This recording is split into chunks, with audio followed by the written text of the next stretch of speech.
Hey everyone, it is late at night and I'm Norman. Tonight we're going to be doing a full review of the Anicorn Cassini Nemesis watch. So a bit ago I did my first impressions of this watch and it's really cool looking. It's dark, it's ominous, it's sci-fi. But when I did that first impressions video, I actually didn't know anything about the inspiration for this watch. And embarrassingly, I actually didn't know a whole lot about the Cassini mission. Now that I know some of that, this watch is even cooler. But before we begin, full disclosure, this watch was a gift to the channel. That's actually happened about 3 times. A long time ago, there was a brand that was trying out their first mechanical watch, so I thought it'd be cool to share that with you all. And there was Far and Swit. I reached out to them just to see if they had any of their mixtape watches out for review. And I was pleasantly surprised when they gifted me the clear one and the blue one. I reached out to them because those watches are so cool. And when this brand reached out to me and I went through their catalog, I definitely said yes.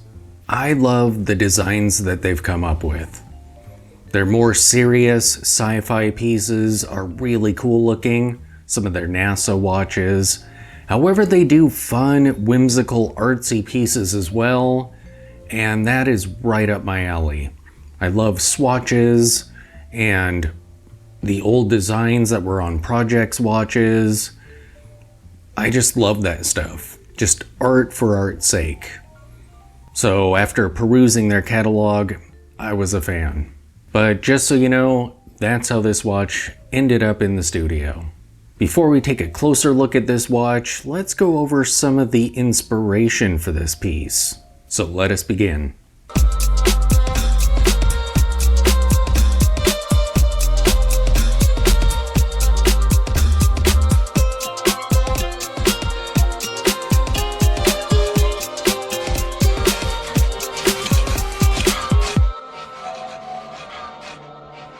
Cassini Nemesis is a timepiece inspired by the extraordinary 6-sided jet stream at Saturn's North Pole, famously known as the Hexagon, captured during NASA's Cassini mission.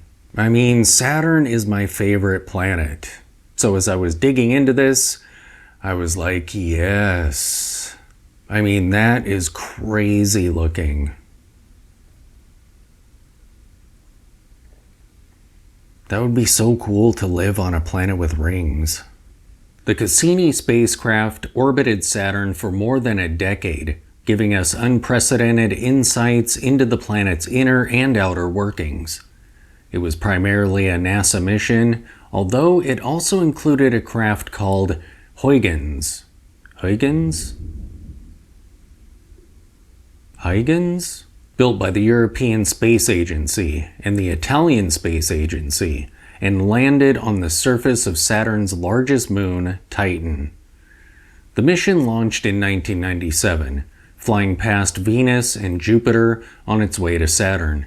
It arrived in orbit in 2004, and thanks to 3 mission extensions, it spent 13 years revolutionizing our understanding of the system.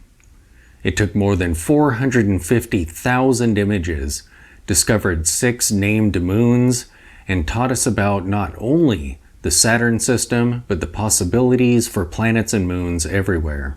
Now, I think the particular piece I have might be a prototype, because the rotor in this one is very eager to spin. However, the movement that's listed on their site is the NH35 modified. And according to their website, the modifications made to the bridge and rotor are the core of Anicorn's timepiece exclusivity. These bespoke alterations are meticulously designed to infuse each watch with a one-of-a-kind character, showcasing our dedication to be time different.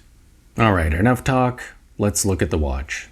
Here is the Cassini Nemesis in all of its dark glory. So you can see the case shape that was inspired by the weather pattern at the pole of Saturn.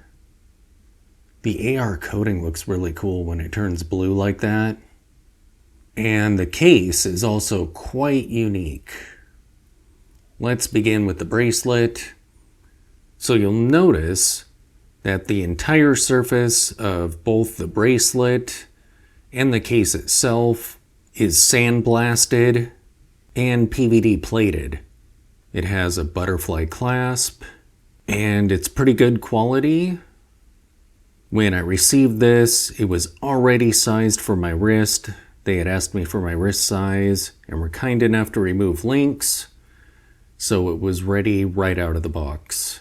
The lugs and the integration of the bracelet is interesting, kind of unique looking, and it fits the design really well. That sandblasting looks so cool. That was the first thing I noticed when I took the watch out of the box, was just that finishing. I don't think I've ever seen a watch with sandblasting quite like this. It's almost like a black stone or something similar. But this is 316L stainless steel.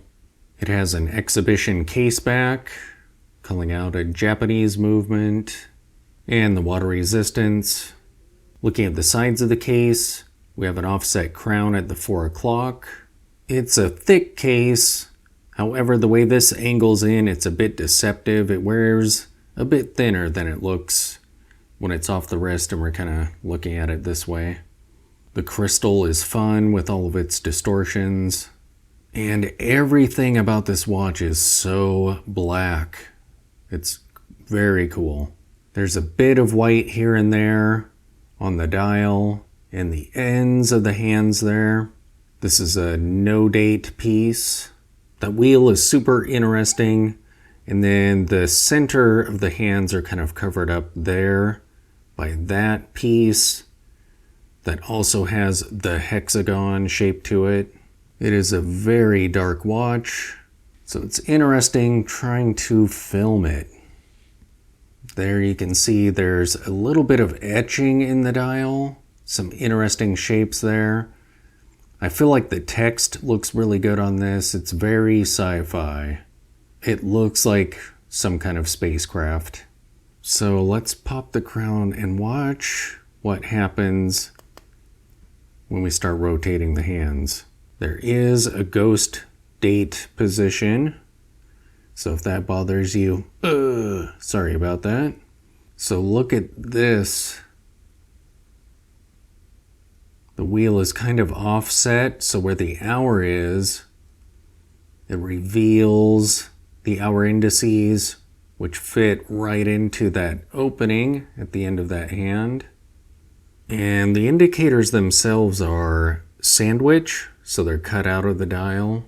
That just looks crazy. And it's part of the reason why I agreed to accept this watch. Look at that. It's just, they're doing a lot of unique things with their designs. I like it. We'll pop this back in. Very cool. Now there is a little bit of lume on this piece. So let's get some time-lapsed footage and see how it does. There isn't a whole lot of it, so I'm guessing it's not going to last, but really, with a piece like this, I feel like even if it didn't have lume, that's just fine. This is not a tool watch. This is just a creative kind of artsy piece, sci-fi piece. It should be in sci-fi movies. It would be right at home.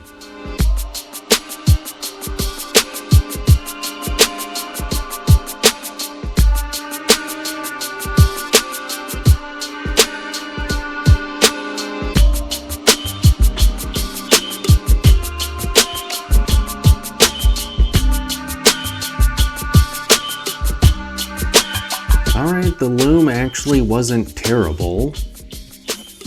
It was better than I thought it would be.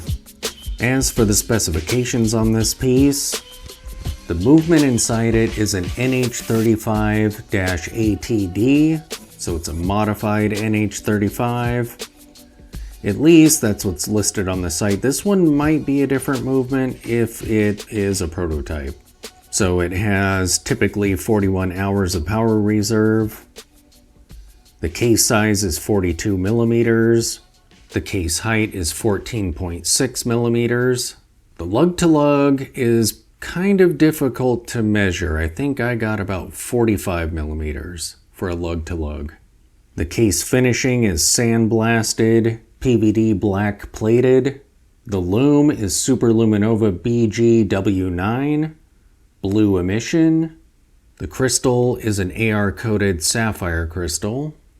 The water resistance is 50 meters. And they retail for about $650. Alright, so let me take off the F77 Ace collaboration piece, which is also kind of sci-fi looking in its own way. And we'll see what the Nemesis looks like when it's on your wrist. And here is the Cassini Nemesis on my 7-inch wrist. My wrist is 55 millimeters wide. It wears pretty well. Like, it doesn't look overly large, and I'm used to smaller watches. So depending on the designs, sometimes I'll put on even like a 38 millimeter watch and it looks huge. This one, I think because of its odd shape and interesting design, doesn't seem to be terrible size-wise. And you can see what I meant about the thickness. It's a little bit deceptive. Again, it may be due to the shape of the case and everything. It doesn't seem overly thick. I mean, it's not a dress watch, so it's not super snug to the wrist or anything like that. I really like how dark and kind of ominous looking it is. Pretty sure I mentioned that a lot in my first impressions video too.